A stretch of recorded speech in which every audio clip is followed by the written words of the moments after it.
Today we will learn about आहार पाक प्रक्रिया and अवस्था पाक। आहार पाक प्रक्रिया जनरल डिस्क्रिप्शन है डाइजेशन का, जो कि आयुर्वेदिक संहिताओं में दिया गया है, और अवस्था पाक जो है वो stages of digestion, specific stages हैं डाइजेशन की, जो आयुर्वेदिक संहिताओं में डिस्क्राइब्ड हैं। तो सबसे पहले हम आहार पाक प्रक्रिया का वर्णन करते हैं।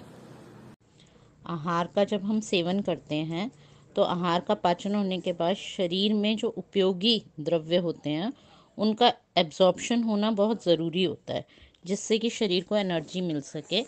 इसी को हम डाइजेशन प्रोसेस कहते हैं, जिसमें कि कॉम्प्लेक्स केमिकल कंपाउंड्स जो हैं वो सिंपलर सब्सटेंसेस में कन्वर्ट हो जाते हैं।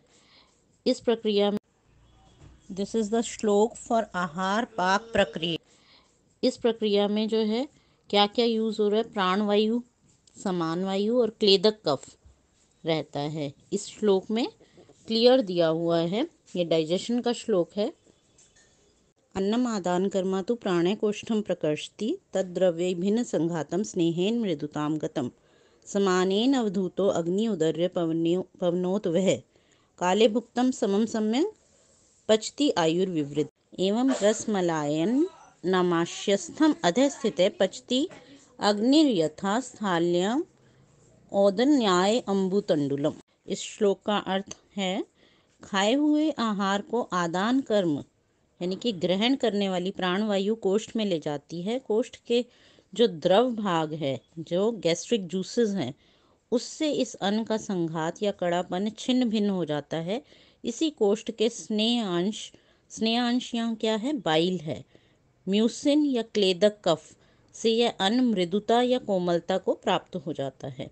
ऐसे मृदुता प्राप्त अन्न का समान वायु यहाँ क्या है, मेरे पहले भी मैंने अपने लेक्चर में बताया था कि Meissner's plexus and parasympathetic cholinergic nerve supply to GIT द्वारा प्रेरित उदर की अग्नि जो है वो क्या है, जठराग्नि या पाचकाग्नि उचित काल में सम मात्रा में खाया हुआ हो, तो अगर मतलब सम मात्रा में खाया है तो आयु की वृद्धि के लिए सम्यक प्रकार से पाक करती है। इसी श्लोक में आगे कहा कि जिस प्रकार एक पात्र में रखा हुआ जल और चावल अग्नि से पक्व होकर ओदन में परिवर्तित हो जाता है, ओदन यानी कि भात, जब चावल पक जाते हैं उसे हम भात या ओदन कहते हैं, उसी प्रकार अन्न भी आमाशय के अधे भाग नीचे स्थित अग्नि से पच जाता है। उस पचने के बाद वो अन्न रस और मल में परिवर्तित हो जाता है। तो ये आहार पाक प्रक्रिया है जो कि डाइजेशन है। तो यहाँ प्राणवायु, क्लेदक कफ, समान वायु और पाचक पित्त का रोल रहता है। अब अवस्था पाक का वर्णन करते हैं। अवस्था पाक का तात्पर्य है अवस्था अनुसार पाक। अन्न का ग्रहण करने के बाद अन्न किस अवस्था में पहुंच गया, इस आधार पर पाक की 3 अवस्थाएं बताई गई हैं, जिन्हें हम मधुर अवस्था पाक, अम्ल अवस्था पाक तथा कटु अवस्था पाक कहते हैं। So these are the specific stages of the digestion and not the general description as described earlier in this video. आहार पाक प्रक्रिया जो है वो सामान्य या स्थूल रूप से अन्न के पाचन का वर्णन किया गया है, जबकि अवस्था पाक में आहार का पाक अवस्था अनुसार बताया गया है। इसी अवस्था पाक को हम प्रपाक भी कहते हैं। प्रपाकतय इति प्रथम पाकतय, प्रथम पाक यानी प्रपाक कहलाता है। अब फर्स्ट स्टेज ऑफ अवस्था पाक की बात करते हैं, मधुर अवस्था पाक। इसे हम पाक अवस्था भी कहते हैं। अन्न का पाचन उसी क्षण शुरू हो जाता है जब अन्न शरीर में मुख द्वारा ग्रहण किया जाता है तथा बोधक कफ जो सलाइवा है उसके द्वारा उसका मार्दवीकरण किया जाता है। कहा गया है, अन्नस्य भुक्त मात्रस्य षड रसस्य प्रपाकतः मधुराद्यात् कफो भावात् फेन भूत उदीर्यत। अर्थात जब षड रसों से युक्त अन्न का सेवन किया जाता है तो उसका पाक होकर पहले मधुर रस की उत्पत्ति होती है, जिससे फेन उत्पन्न होता है, फेन यानी कि झाग, तथा कफ की वृद्धि होती है। जब षड रस युक्त आहार को मुख में ग्रहण किया जाता है तो मुख में चर्वण क्रिया से तथा बोधक कफ के स्नेह अंश से वह आहार कुछ मृदु और गीला हो जाता है। च्यूइंग प्रोसेस है उससे और सलाइवा के स्नेह अंश से ये जो है मृदु और गीला हो जाता है। As soon as the food is taken, it gets chewed and mixed with saliva to form soft bolus. Saliva है सलाइवरी एमाइलेज और टाइलिन। टाइलिन एक एंजाइम है जिसे सलाइवरी एमाइलेज भी कहते हैं, विच डाइजेस्ट द स्टार्च और carbohydrates to simpler forms. This causes the production of sweetness in mouth. This chewed food or bolus move further towards the stomach where clay the cuff, that is mucin, helps to moisten it. The churning movements of amashe and admixture with clay the cuff make the ingested food to semi-solid mass and frothy nature appears at this stage. The action of clay the cuff is said to be disintegration and liquefaction of the ingested food.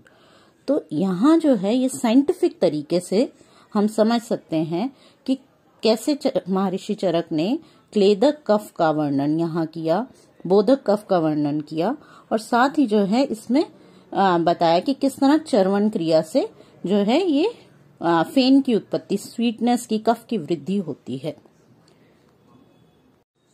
अब बात करते हैं अम्ल अवस्था पाक की। इसे हम पच्यमान अवस्था भी कहते हैं। परंतु पच्यमानस्य विदग्धस्य अम्ल भावतः च्यवमानस्य पित्तम अच्छम उदीर्यत। च्यवमान का अर्थ होता है वायु द्वारा अधोभाग को लाया जाता है। तो यहाँ जो है अम्ल अवस्था पाक, ये दूसरी अवस्था है, यह अमाशय के अधोभाग में होती है। मधुर अवस्था पाक के उपरांत जब अपक्व अन्न विदग्ध होकर अम्लीभूत हो जाता है तब इसे ही हम अम्ल अवस्था पाक कहते हैं। अब इस श्लोक का अर्थ करते हैं तो ऊर्ध्व आमाशय से आहार बढ़ता हुआ अधे आमाशय एवं पक्वाशय को प्राप्त होकर साथ में पचते हुए वही आहार विदग्ध हो जाता है तथा अम्ल रस में परिवर्तित हो जाता है। इस अम्ल रस के कारण अच्छ पित्त या शुद्ध पित्त की उत्पत्ति और वृद्धि होती है। वास्तव में पित्त का स्थान अधोआमाशय कहा गया है। अधोआमाशय में आहार द्रव्यों के पाक को विदग्ध पाक कहते हैं, क्योंकि इस अवस्था में आहार द्रव्य पूर्ण रूप से पाक को प्राप्त नहीं होते। So the food in this stage is not fully digested, which indicates that it's not fit for absorption and utilization in metabolic processes. The partly digested food moves down into the adhoamashay and evokes an abundant secretion of ach ya shuddh pitta.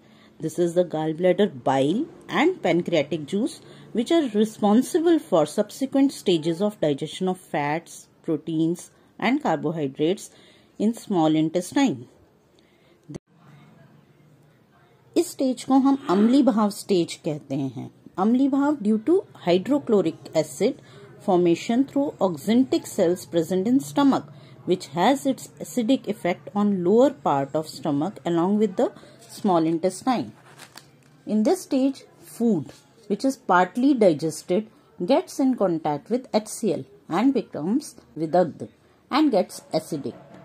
This vidagdha an when moves forward, then due to its acidic nature, ach pitta produces bile and pancreatic secretions, and some alkaline secretions as succus entericus is also produced. This acts on alkaline medium.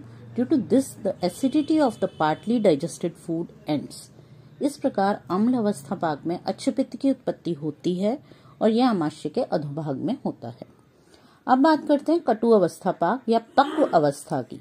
यह अवस्था पाक की अंतिम अवस्था है। जब आहार ग्रहणी या पित्त धरा कला तक रहता है तभी अन्न का पूर्ण पाक हो जाता है, क्योंकि ग्रहणी समान वायु के साथ मिलकर अन्न का ग्रहण, उसका पाचन, सार किट का विभाजन करती है तथा किट रूप में आहार पक्वाशय को पहुंचा दिया जाता है। पक्वाशय समान वायु का स्थान बताया गया है।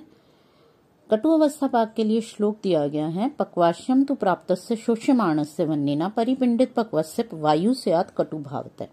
अर्थात अभी हमने पहले दोनों अवस्था पाक बताए हैं। उन अवस्था पाकों से होता हुआ अन्न जब पक्वाशय को प्राप्त होता है तो पक्वाशय में उपस्थित अग्नि द्वारा आहार का स्नेह अंश एवं जलीय अंश शोषित होकर पिंड रूप में परिवर्तित हो जाता है तथा कटु रस की उत्पत्ति कर वायु की वृद्धि करता है। अधोआमाशय के आगे बढ़ने पर अग्नि की क्रिया नहीं होती। यहाँ आहार का पाचन न होकर शोषण यानी कि एब्जॉर्प्शन होता है, इसलिए पच्यमान शब्द का प्रयोग न करके यहाँ शोष्यमाण शब्द का प्रयोग किया गया है। During the process of digestion in large intestine, carbon dioxide, methane, indole and skatol are formed due to the activities of microbes on partly digested food in the large intestine. This increases the gases in large intestine. अतः कटु अवस्था पाक में वायु की वृद्धि होती है। इस प्रकार तीनों अवस्था पाक के परिणाम स्वरूप कफ, पित्त एवं वायु की क्रमशः रिस्पेक्टिवली उत्पत्ति होती है।